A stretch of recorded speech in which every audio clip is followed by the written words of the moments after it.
Good morning, everyone. Welcome to Chapter 5. Chapter 5 is kind of fun. It's all about analysis and decision making. So I just want to run through a few of each type, one of each type of the problems and work our way through each one. This is going to be a quick video. These aren't long problems, but I just wanted to at least get a couple of them done. So we're going to do M57 first. And we're talking about a company that's received a one-time offer to purchase 10,000 units of its Gusty model for $22 each. Now that company usually sells that product for $30 and it costs $26 to produce. But 17 of that 26 is variable cost and $9 is fixed overhead. Because they're slow that month, they have enough excess capacity to accept that order. The question is, should they accept it? What you want to compare here is the variable cost. So the variable cost only, not the fixed, because fixed is not going to go away if they don't accept the order. You're only looking at things that change. So the variable cost is $17. If they're going to get $22 from it,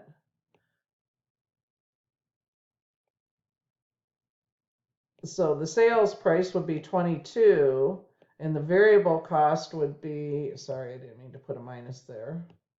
The variable cost would be 17. So they would make an additional $5 in contribution margin. If they have slow production and they have excess capacity, yes, they should accept this. If they accept this, they'll make an additional $5 in contribution margin.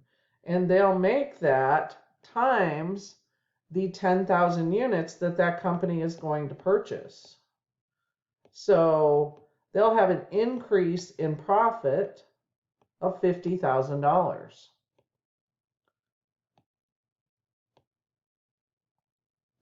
Because fixed costs don't change, so any increase in contribution margin increases the bottom line. Okay, that's M57. Oh, that's M75, sorry. M76. What would we do here if they didn't have any excess operating capacity? In other words, now they don't have room to make it and they have to give something else up, an opportunity cost, to make this product. That decision would have to be made. They would not accept it if it was less than the price charged through normal channels. And even then, they might not be able to accept the full order because they're at full capacity. How would they make it? So they don't accept it if they're at full capacity. The difference between this one and this one is up here. It says they have enough excess capacity to accept the order. Okay. M7-8. We're going to look at a make or buy decision. So again, we're only looking at things that change. We're not looking at fixed costs. We're only going to look if we do something or don't do something. If something changes between those two options, then we consider it. If it doesn't change between those two options, we don't consider it at all. So this company has a blast fan model, and it sells 30,000 units a year. It also has a thermostat component in it, and they've always manufactured that component themselves. It costs them $5 to make each thermostat, $2.50 variable and $2.50 fixed.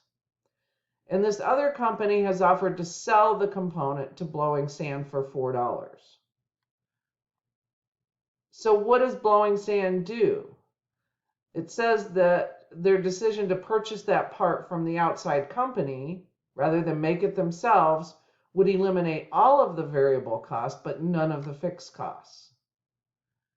And they have excess capacity because they have no other possible uses for the area currently dedicated to thermostat production. So should they make it or should they buy it? Again, we want to compare the cost. So this is M7-8. We want to compare what it would cost us to buy it to what it would cost us to make it, but only the variable component, because the fixed component would still be there even if we bought it from an outside company. So it costs $4 to buy, and we're going to compare that to making it for $2.50. So it would cost us $1.50 more to make it or to buy it than it would to make it internally. And if that was 30,000 units a year, that would be $45,000 extra cost.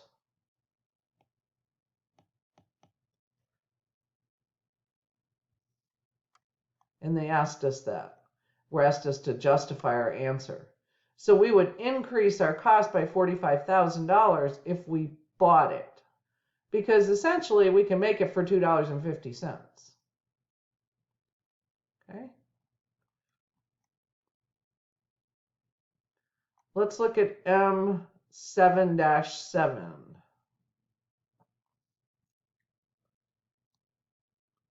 In this one, we have a lot of information here.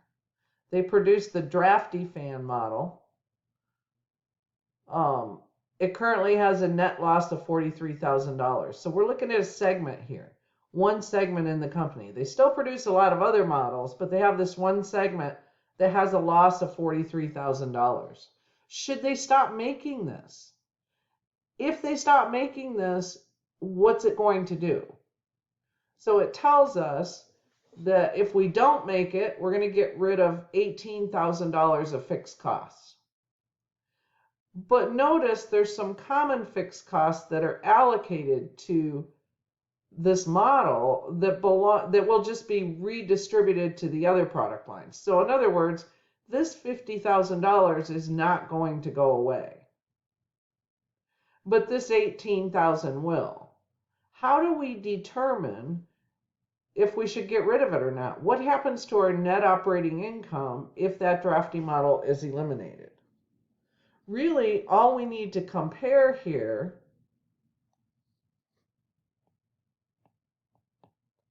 is we want to compare the contribution margin given up,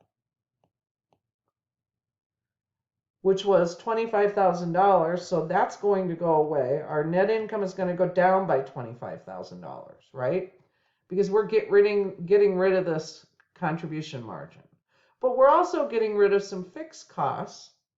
So avoidable fixed cost.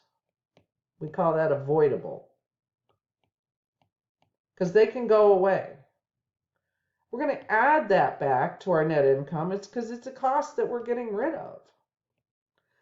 The difference between these two items is still $7,000 negative. What does that mean? That means this is the net effect if we get rid of this segment on our net income. Our net income is going to go down by $7,000.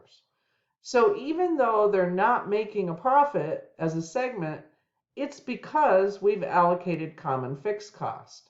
Our segment margin is $7,000. That's going to go away.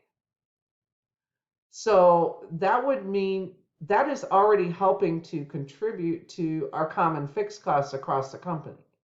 So we actually lose that contribution to the common fixed costs. So our net income goes down by $7,000 if we eliminate this segment.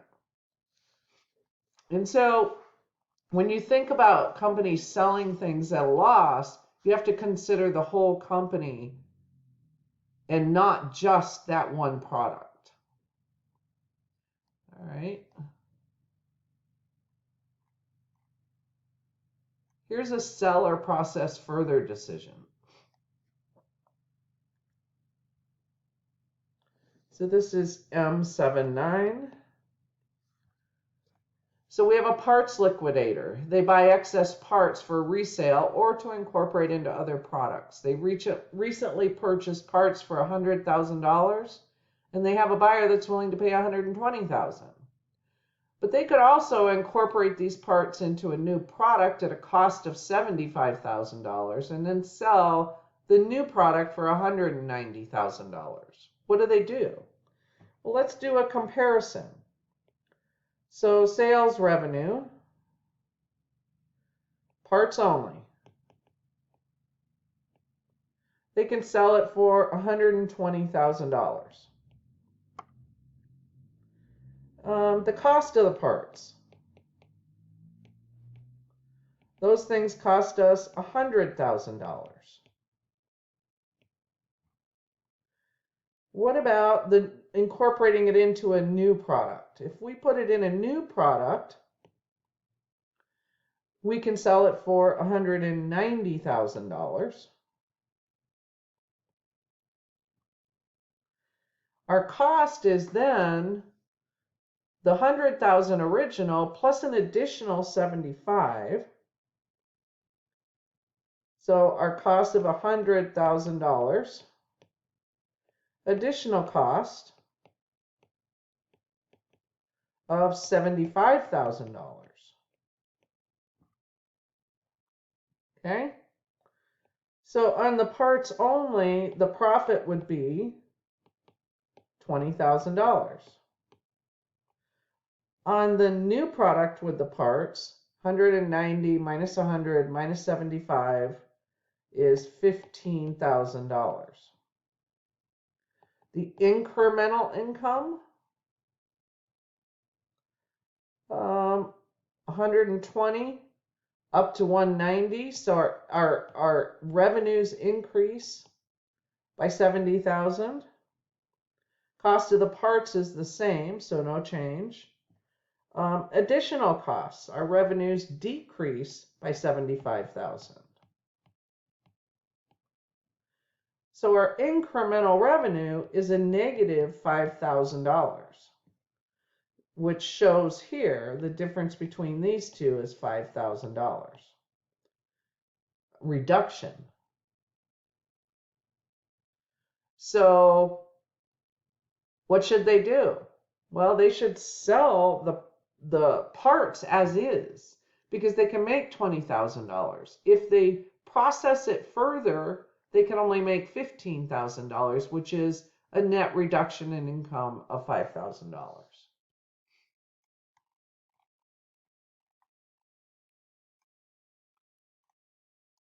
Okay, let's do one more. M711. So Annie Sugar makes large ceramic pots for use in outdoor landscaping. She has two models, one square, one round. Only one pot can be fired in the kiln at a time. So we're looking at constrained resources, which most companies realistically have. They don't have unlimited time or equipment to do everything they want to do. Here's our sales price and our variable costs for each one and how much kiln time each one takes.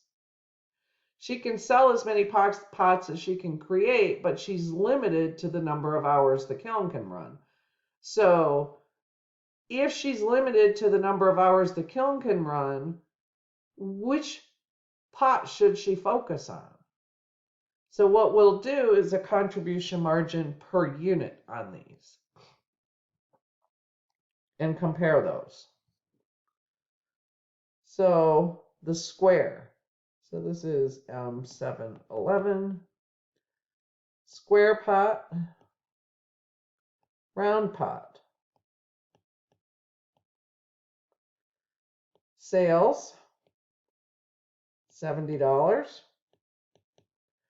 Round pot, $90. Variable costs, $15 and $20. Contribution margin, $55 and $70. Okay, the firing time is important. So the firing time for the square pot is 2.5 hours. The firing time for the round pot is 3.5 hours. The contribution margin per hour, oops, hold on. Sorry. Let me move this up now.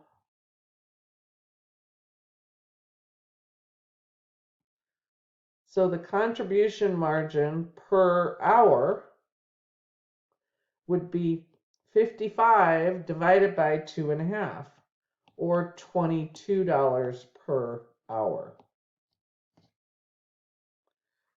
$70 divided by 3.5, or $20 per hour. So which one should they produce more of? Or maybe she should only produce one of them. She should focus on the square pot because she gets more contribution margin per kiln hour. That way she can maximize her kiln hours and maximize her revenues. Okay, that's all I have for you today. Really quick. Not a hard chapter, but you'll want to think about each one of these and follow the process. Have a good week.